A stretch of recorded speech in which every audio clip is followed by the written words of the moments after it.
just give some background about where I'm coming from and what my fund does. So we've done about 5 investments over the last 4 years in the education space, totaling an amount of about 3 million in committed capital. So that would give you an idea that we typically invest in very early stage organizations which we believe have innovative ideas, who are looking for capital to really prove out their idea.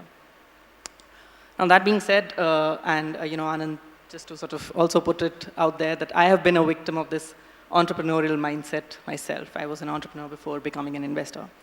And one of the challenges that we struggle with now as investors when we're sitting across the table is how to sort of rein in this expectation of scale.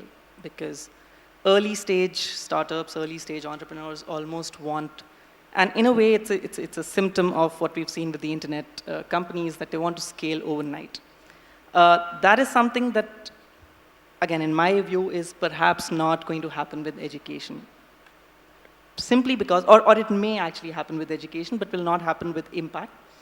Because education for us requires a very sort of ecosystem-driven approach. There are several things that need to move in tandem, and they'll move slowly for that impact to be sustainable. And that is when it'll get ingrained into those systems. Schools will start adopting those changes gradually.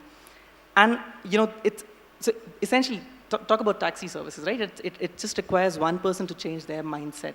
Versus in a school, you require the school management, teachers, students, parents. There's so many different stakeholders whose mindset needs to be changed. So our sort of challenge on scale is on the other side. We're actually trying to tell our entrepreneurs that think of the impact that you're trying to create. Think of an integrated model which you feel will embed within the existing school systems without disrupting too much.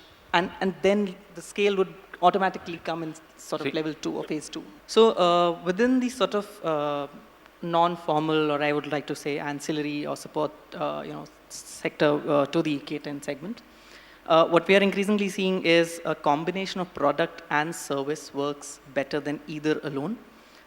Because the schools typically don't have very high quality teachers. The skills are very widely variable. So if you have some design aspect or some product which can help bridge some of that gap, but at the same time you need to provide some support services and handholding to these schools to be able to deliver learning outcomes. So product plus service is better than either alone.